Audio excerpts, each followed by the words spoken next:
Cuando Dios da una palabra, puedes creerla con el alma, porque su fidelidad nunca falla, porque Él no se limita ante humanas circunstancias, y si Él dijo que lo hará, así será. Me estaba hablando en la semana con respecto a lo que compartió también hoy Marcelo, lo que cantábamos, lo que compartió Hernán, también Moni, ¿no?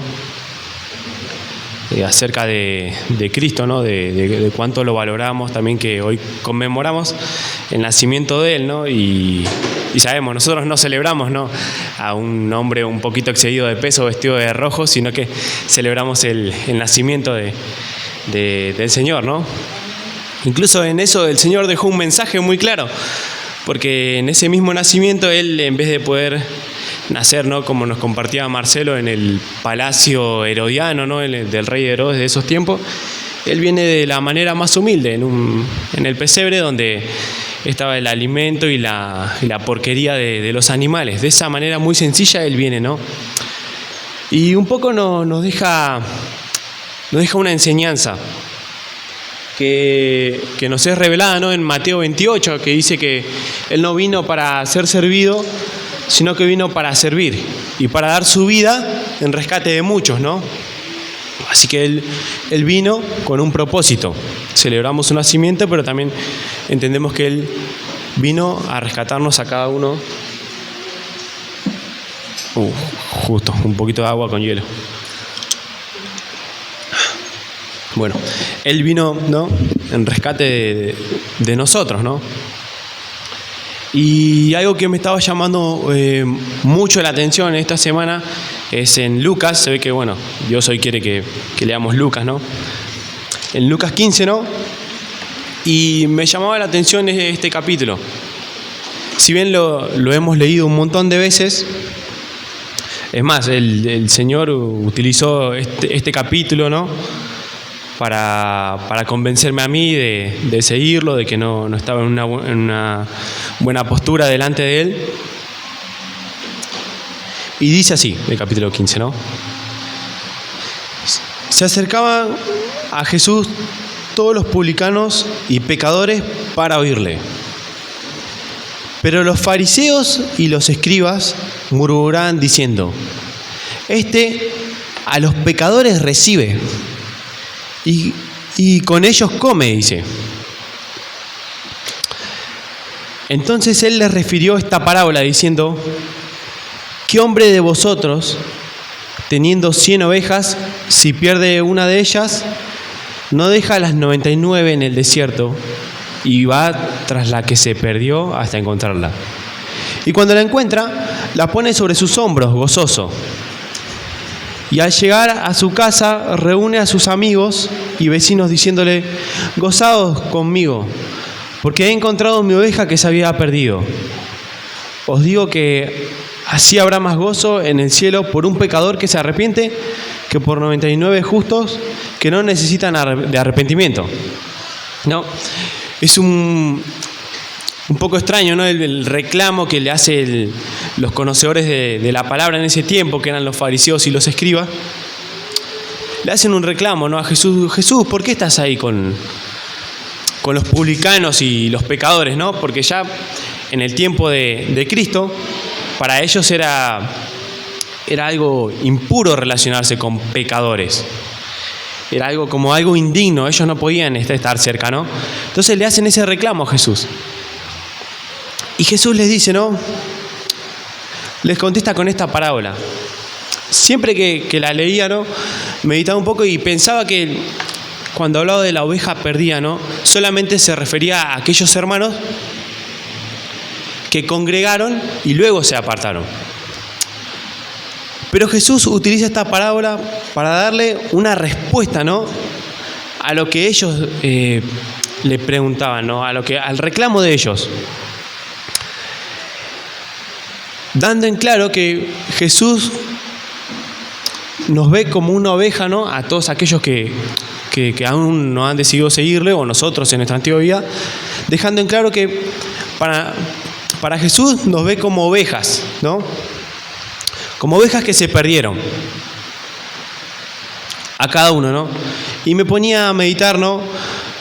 Qué bueno sería poder tener esta visión, ¿no? Como Cristo, de ver a cada una de las personas con las que nos relacionamos, ya sea en el trabajo, en el colegio, nuestros vecinos, ¿no?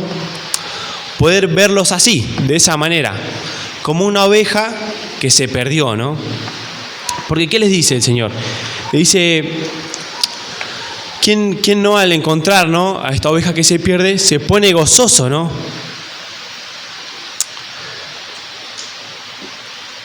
Y yo me meditaba un poco, ¿no?, sobre cuántas veces en mi vida, ¿no?, he estado atento. Si este año también he estado atento a las ovejas perdidas, ¿no? Que es un poco el sentir que tiene el Señor, que Él vino a este mundo a buscar lo que se perdió, ¿no? En Mateo 9:36 nos dice que Él vio a la multitud, ¿no?, y se compadeció, dice, porque estaban desamparadas y dispersas, como ovejas que no tienen pastor, ¿no? Y así con cada uno de nosotros el Señor nos vino a buscar. Nos llamó en un momento determinado de nuestra vida.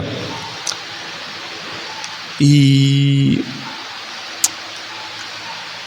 el mundo está así, ¿no?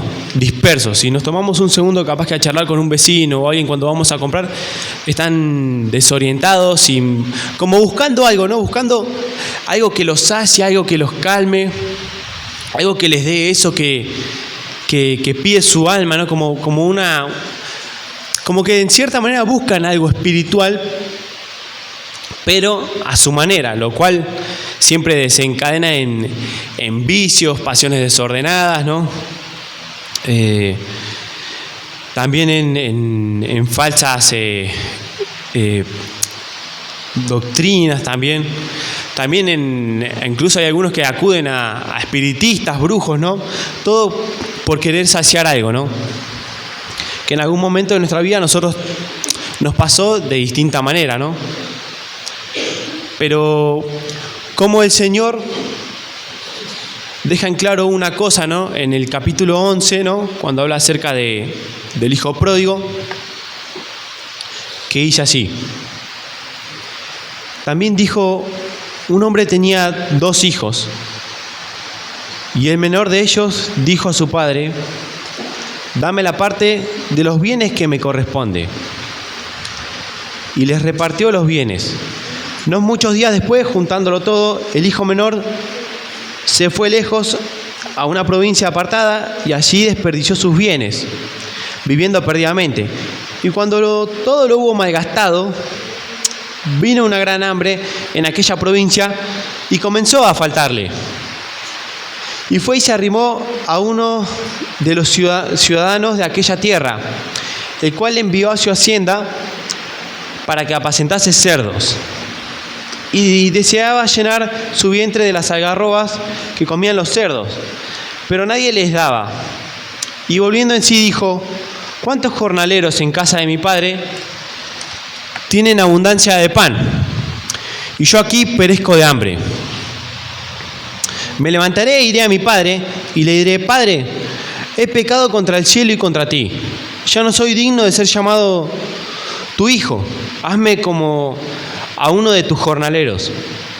Y levantándose vino a su padre, y cuando aún estaba lejos, lo vio su padre, y fue movido a misericordia.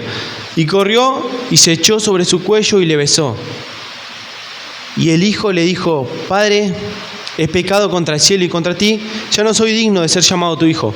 Pero el padre dijo a sus siervos, sacad el mejor vestido, vestidle, poned un anillo en su mano y calzado en sus pies, y traed el becerro gordo y matadlo, y comamos y hagamos fiesta, porque este mi hijo muerto era y ha revivido, se había perdido y es hallado. Y comenzaron a regocijarse. Y su hijo mayor estaba en el campo, y cuando vino y llegó cerca de la casa, oyó la música y las danzas. Y llamando a uno de los criados le preguntó, ¿qué era aquello? Él le dijo, tu hermano ha venido y tu padre ha hecho matar el becerro gordo, por haberle recibido bueno y sano. Entonces se enojó y no quería entrar. Salió por tanto su padre y le rogaba que entrase. Mas él respondió y dijo al padre: y aquí tantos años te sirvo, no habiéndote desobedecido jamás, y nunca me has dado ni un cabrito para gozarme con mis amigos. Pero cuando vino tu hijo, que ha consumido tus bienes con rameras, has hecho matar para él el becerro gordo. Y entonces le dijo: hijo, tú siempre estás conmigo y todas mis cosas son tuyas, mas era necesario hacer fiesta y regocijarnos, porque tu hermano era muerto y ha revivido, y se había perdido y es hallado, ¿no? En esta parábola del hijo pródigo está todo escrito en el mismo contexto del capítulo, ¿no? Y vemos cómo, ¿no?, el hijo menor, ¿no?, de alguna manera le pide, ¿no?, al padre los bienes. Y dice que el padre le reparte, ¿no? Pero más que nada quería situarme en la parábola para saber, ¿no?, quiénes somos nosotros en esta parábola, ¿no? Así que vamos a ver un poco a cada uno de los tres personajes que menciona, ¿no? Primero hablemos, ¿no?, del hijo del menor, ¿no?, que dice que él le pide, ¿no?, a su padre una parte de los bienes, el cual el padre accede. Dice que le reparte a los dos, ¿no?, los bienes, y luego el hijo, después de unos días de juntar todo, se va a una ciudad, ¿no? Va y empieza a malgastar, ¿no?, el dinero, seguramente, bueno, revelado por el hermano, ¿no? Más adelante dice que lo gasta en prostitutas, ¿no?, en rameras. Así que el hermano, buscando, ¿no?, gastar su dinero, lo gasta en placeres, y pasa lo que pasa cuando alguien gasta su dinero sin administrarse bien, ¿no? En algún momento se termina. Y no solamente que se le termina el dinero, sino que en la ciudad donde él está, dice que pasan necesidad, ¿no? Empiezan a pasar mucha hambre, ¿no? Y él, en todo eso, buscaba a alguien, ¿no? Dice que vela a un ciudadano.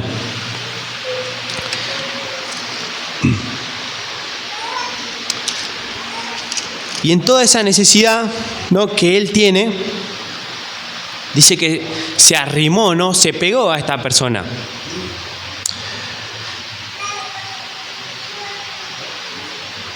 Y el cual, ¿no?, pidiéndole trabajo, al parecer, dice que lo envía a la hacienda para apacentar cerdos, ¿no? Y no es casualidad que el Señor haya puesto a los cerdos, ya que para el pueblo judío era un animal impuro, algo que no se podía consumir, ¿no? Y en cada una de estas palabras el Señor deja pequeñas cosas que, si lo vamos leyendo, lo vamos a ir descubriendo juntos. Entonces, ¿qué dice, no?, de esto de que cuando uno está en la necesidad, ¿no?, prácticamente no importa, ¿no?, si venía bien o no, en algún momento eso lo hace reflexionar, ¿no? Lo hace pensar que en la casa de su padre él estaba mucho mejor de lo que él está ahora, ¿no? Que está incluso él deseando comer el alimento de los cerdos, incluso llegó a ese punto. Él estaba deseando eso para poder saciar, ¿no?, el hambre que tenía. Y es ahí donde él reflexiona, ¿no?, y piensa que incluso los trabajadores de la casa de su padre, dice, están mucho mejor, les alcanza, dice.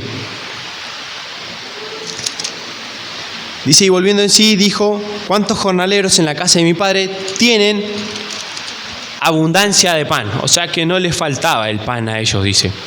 Y yo aquí perezco de hambre.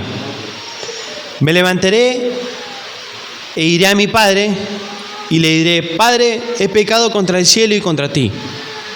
Ya no soy digno de ser llamado tu hijo, hazme como uno de tus jornaleros, ¿no?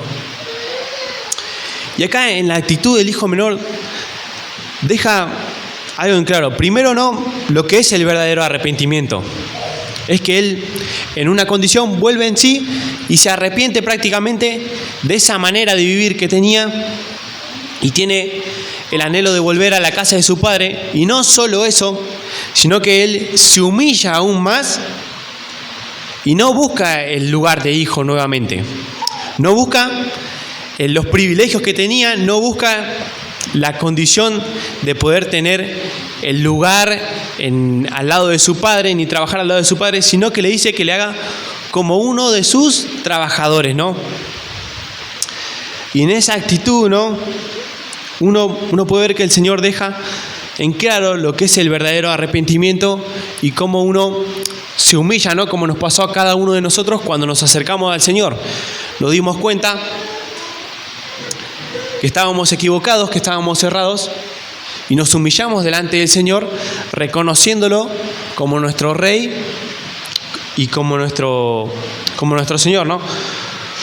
Pero nos humillamos delante de Él y nos dimos cuenta que no somos nada, que somos simples pecadores sin Él, ¿no?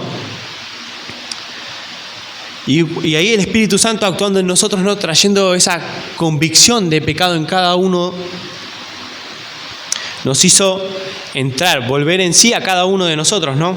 Como seguramente le puede pasar a otras personas si oramos por ellos y les hablamos del Señor, ¿no?, les testificamos. Bueno, y esto un poco deja lo que transcurre con el hijo menor, ¿no? También dice que el padre lo ve, ¿no? Dice que el padre lo ve venir, ¿no? Y él le dice, ¿no?, a su padre que ya no es digno de ser llamado su hijo, que lo tenga como uno de sus jornaleros. Pero dice que el padre, levantándose, lo vio, dice que aún cuando estaba lejos, y fue movido a misericordia y corrió y lo abrazó, ¿no? Se echó sobre su cuello y le besó, ¿no?, primeramente. Y el padre le dijo a sus siervos: sacad el mejor vestido, ¿no? Primero fue, lo abrazó, estuvo ahí con él, pero después dice que lo viste, le pone un anillo en su mano, calzados en sus pies, y hacen una fiesta, ¿no?, porque su hijo ha vuelto sano, ¿no? Y en esta historia, ¿no?, el personaje del padre, ¿no?, representa a Dios, ¿no? Cómo Él está ahí, dispuesto y pronto para recibirnos a cada uno de nosotros, ¿no?, cuando nos arrepentimos, ¿no?, cuando nos humillamos, que antes de Él estar ahí como, antes de vestirnos y esas cosas, dice que viene, ¿no?, y se echa sobre su cuello, movido a misericordia, ¿no?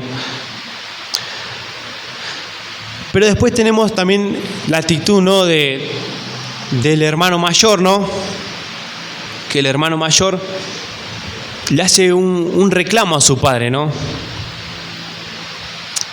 Un reclamo injusto seguramente, porque a pesar del padre de haberles repartido los bienes, él se queja con el padre, ¿no?, de que a mí no me has dado ni un cabrito, le dice. Seguramente porque él estaba pensando en sí mismo y no podía ver lo que veía el padre, ¿no?, en ese momento. Es más, en la ley judía tenían una tradición, ¿no?, que cuando repartían los bienes, incluso al hijo mayor siempre le tocaba la mejor parte.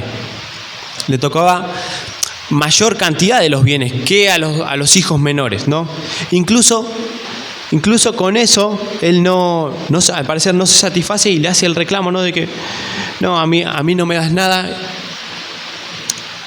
Y el padre le dice: hijo, vos siempre estás conmigo, todas mis cosas son tuyas, le dice, ¿no? Y más adelante le dice: pero cuando vino, no.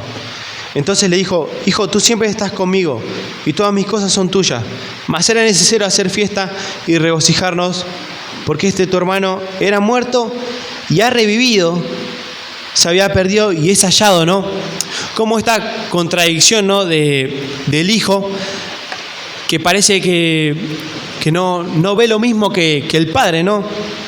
A pesar de estar en la casa, no tiene el mismo punto de vista.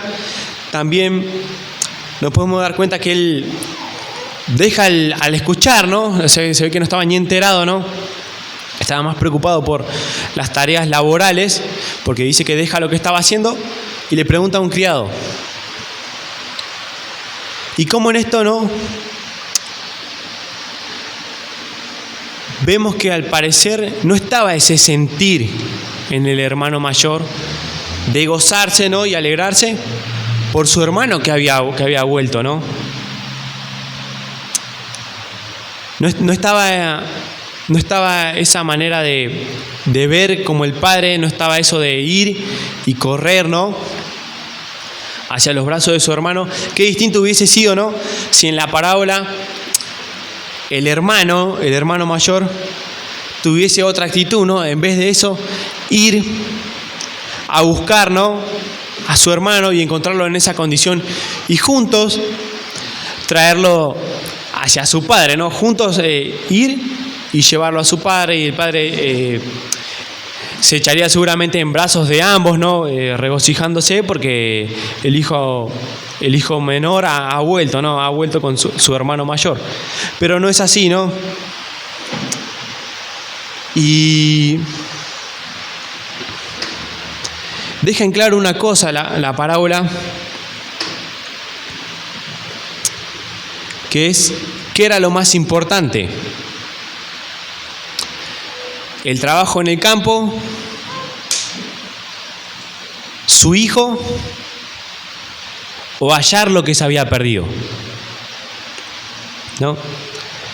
Vieron que hay veces que capaz que estamos yendo a un lugar y estamos capaz que un poco apurados y de repente sentimos que no tenemos el celular, y en ese momento cuando lo sentimos empezamos como a buscar en nuestro bolsillo a ver dónde está, o a revisar los bolsos, la mochila, de una manera desesperada, pensando que lo perdimos, y hasta que no encontramos el celular no tenemos esa calma, ¿no? De no lo perdí, o no, o capaz que no sé, te fuiste a un lugar un poco heavy, no me lo robaron ni nada, pero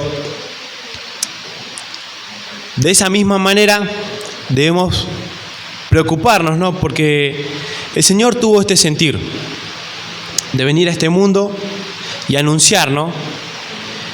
Y imagínense si nosotros fuésemos como el hijo mayor, ¿no? Estando trabajando, ¿no? En nuestras cosas y no tener ese sentir del Padre. Pareciera como que no hay un diálogo, ¿no? entre el hijo mayor y el padre. Entonces pareciera como que el padre no le puede comunicar esta preocupación de querer que su hermano vuelva. Entonces, meditando un poco en esto, quizás nos puede pasar el hecho de estar con nuestras cosas y no recordar realmente lo importante para el Señor, que Él vino a este mundo no para ser servido, sino para servir en rescate de muchos. Él vino, ¿no?, con un plan de salvación. Murió en la cruz por cada uno de nosotros y para darnos redención, ¿no? Y perdón de pecados. Pero fíjense qué distinto sería si nosotros, en vez de eso, a cada persona que nos cruzamos podemos verla como esa oveja perdida, ¿no? Como ese hermano menor que va a gastar sus bienes, y no como estos fariseos, ¿no? Cuando inicia el capítulo 15, de decir, Jesús no estaría con los publicanos y los pecadores. Cosa que en realidad Jesús sí vino a eso, porque los que necesitaban médico no eran los sanos, sino los enfermos, ¿no? Y es un poco lo que la carga, ¿no?, que tenía hoy de este año de meditar. Si este año he tenido ese sentir, a cuántas personas le he podido hablar de Cristo, a cuántas personas que me he cruzado, ¿no? he podido testificar del Señor, ¿no? Cuántas personas han podido pedirme oración, de hecho, de alguna manera, en cuántos lugares he tenido el favor del pueblo, ¿no? Porque dice la palabra que en Hechos que estaban todos unánimes, ¿no? En un mismo sentir, compartiendo las mismas cosas, y se añadían, dice, los que iban a ser salvos. Y ellos tenían, dice, el favor del pueblo. Y entonces meditaba un poco en esto, ¿no? Tenemos el favor de nuestros vecinos, de aquellos parientes que quizás aún no conocen a Cristo. ¿O nos cuesta todavía acercarnos? Los vemos como personas impuras. Los vemos o podemos verlos como dice Cristo, ¿no? Como ovejas que no tienen pastor, dispersas, que están de alguna manera buscando algo y eso no se va a saciar, ¿no? Hasta que nosotros les hablemos del Señor o podamos testificar con nuestra vida, primeramente. Y así mostrar el amor del Padre, ¿no? Hoy cantábamos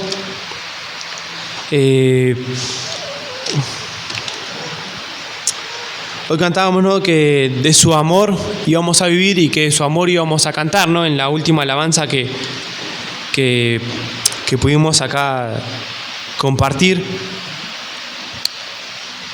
Y meditar un poco en esto, ¿no? Si no estamos transmitiendo del amor de Cristo, es bueno que podamos juntos recordarnos,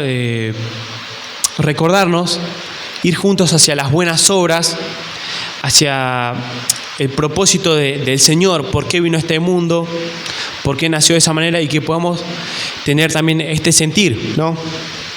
¿Para qué? Para poder tener nuestras prioridades claras, ya que si no hablamos con el Señor, ¿no? Si no le comunicamos nuestras inquietudes o a quién queremos que se acerque, es más probable que no pase nada, ¿no? Si bien el Dios puede obrar como quiere, pero seguramente ha puesto a cada uno de nosotros en un lugar en específico para poder representar al Señor, ¿no? Cada uno de nosotros somos representantes, ¿no? Del reino de los cielos y debemos testificar, debemos hablar de Cristo. Debería ser nuestra mayor prioridad, ¿no? Y a veces podemos estar más en las cosas de este mundo o enredados en las diferentes circunstancias de la vida, ¿no? De cada uno. Pero qué importante que nos animemos y recordemos esto. ¿Para qué? Para poder hablar a otros de lo que Cristo hizo en nosotros, en nuestra vida, y poder compartir de esta salvación, ¿no? Imagínense que atesoramos tanto la salvación, pero no la compartimos con otro, ¿no? No testificamos de Cristo. ¿Qué va a pasar? No se van a acercar las personas, no va a pasar, ¿no? Y un poco esto venía reflexionando porque recordaba las primeras reuniones en el grupo casero en la casa de Rubén, ¿no? Me acuerdo que en una reunión, ¿no? Un poco me había portado mal, así que me sacaron de donde estaban los chicos jugando y me trajeron a donde estaban escuchando la palabra. Y me quedó grabado algo, ¿no? que se hacía en ese tiempo. Le decían las parcelas, algo así. Donde cada uno, ¿no? Rubén enseñaba que primeramente uno tenía que buscar el reino de Dios y su justicia, ¿no? Y una de esas maneras era, a modo de consejo lo daba, ¿no? Tener un cuaderno donde uno anotaba ahí a cada persona, ¿no? Y oraba en la semana, ¿no?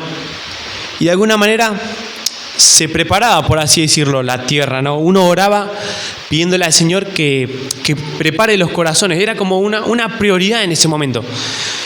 Entonces uno hacía la lista y tenía, ¿no? Ahí a tal vecino, tal hermano, tal pariente, tal compañero de trabajo, tal amigo, tal conocido. Entonces, bueno, y uno oraba en la semana y después se preguntaban mutuamente, ¿no? Un poco se fue diluyendo quizás eso. Y recordaba un poco porque encontré un cuaderno mío donde tenía a unos amigos, ¿no? Que había anotado y que ellos habían, con el tiempo, conocido, ¿no? Se ve que el Señor preparó, ¿no? Fue sembrada la semilla y cayó en buena tierra, ¿no? Pero cómo el tener las prioridades claras no solamente nos hace a nosotros estar ocupados en lo que Dios quiere y ver qué es lo que Dios quiere, sino que también nos anima en grupo a preguntarnos, ¿no? ¿Y qué tal, no sé, tu hermano, tu amigo que me comentaste el otro día, le pudiste hablar del Señor?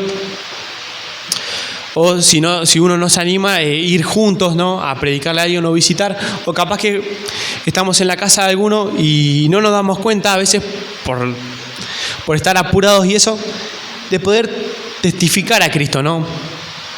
Testificar a Cristo y también ver esas personas como nosotros estábamos antes, ¿no? Que alguien se ocupó de nosotros, nos habló, ¿no? Estuvo seguramente orando con cada uno y nos fueron instruyendo y enseñando a guardar las cosas que el Señor mandó, ¿no? Y así deberíamos hacer nosotros, ¿no? Tener este sentir que tuvo el Señor, ¿no? Que aún Él, siendo el Dios todopoderoso, ¿no?, vino a este mundo y se hizo vulnerable, ¿no? Y aún eso eligió venir de la manera más humilde, ¿no? Y Jesús ha nacido, ¿no?, en cada uno de nosotros por medio de su Espíritu.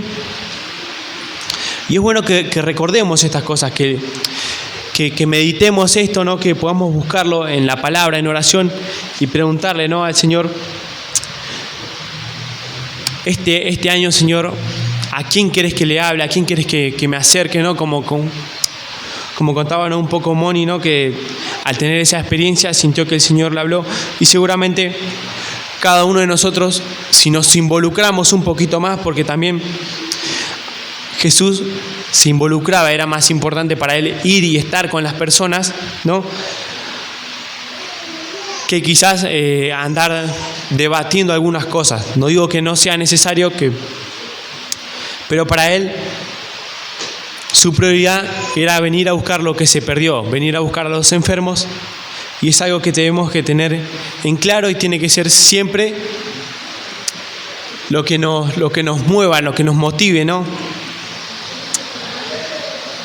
No buscar capaz que el lugar o buscar el púlpito o un lugar